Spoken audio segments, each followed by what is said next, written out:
The Israelites did evil in the Lord's sight, so the Lord turned them over to Midian for 7 years. The Midianites overwhelmed Israel.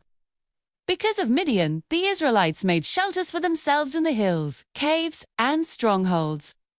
Whenever the Israelites planted their crops, the Midianites, Amalekites, and the people from the east would attack them, devouring everything and leaving nothing for the Israelites to eat.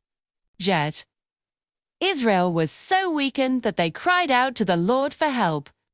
The Lord sent a prophet who said, "I brought you out of slavery in Egypt, but you have disobeyed me and worshipped other gods." Then the angel of the Lord appeared to a man named Gideon. Gideon was hiding, threshing wheat in a winepress. The angel said, "The Lord is with you, courageous warrior." Vision was doubtful. If the Lord is with us, why has all this disaster happened? The Lord himself then said to Gideon, "You have the strength. Go and deliver Israel from the Midianites. I am sending you." Fled. Gideon felt weak and unimportant. "But Lord, how can I? My clan is the weakest, and I am the youngest in my family." The Lord replied, "But I will be with you. You will strike down the whole Midianite army." Gideon asked for a sign. He prepared a meal of a young goat and unleavened bread. The angel of the Lord touched the food with his staff, and fire flared up from a rock, consuming the meal. Then the angel disappeared. Gideon was terrified, realizing he had seen the angel of the Lord face to face. But the Lord told him, "You are safe.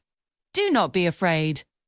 So Gideon built an altar there to the Lord.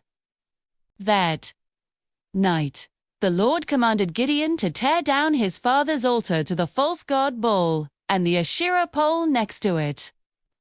Gideon was afraid of the townspeople, so he did it at night with the help of 10 servants. Then, next morning, the men of the city were furious.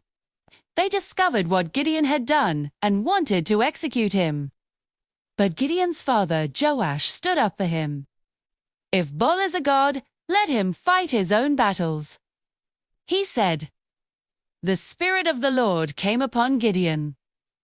He blew a trumpet, and an army of Israelites gathered to follow him. But Gideon needed more reassurance and asked God for another sign. "We'll put a wool fleece on the threshing floor," Gideon said to God.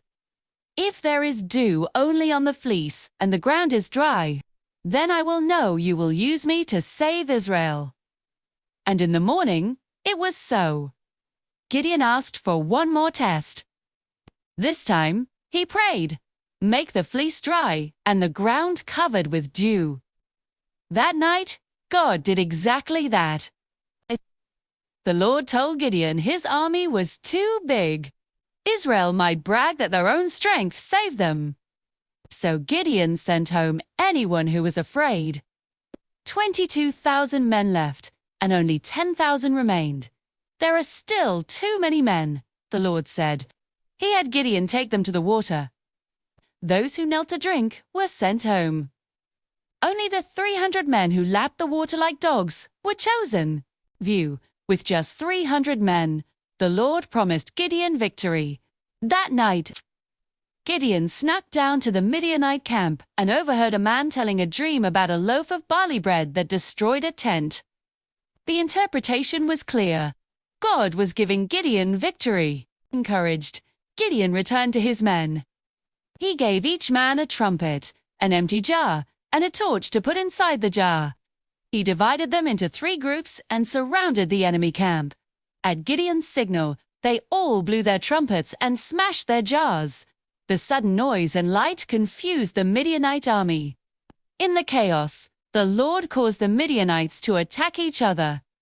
The enemy army fled in panic. Gideon's 300 men, along with other Israelites who joined the chase, pursued them, capturing and defeating their generals. Israel was saved. The moral of the story is that when we trust in God, we don't have to be afraid. Even when we feel small or weak, God's power can help us do great things. He is always with us and will give us the strength we need to overcome any challenge.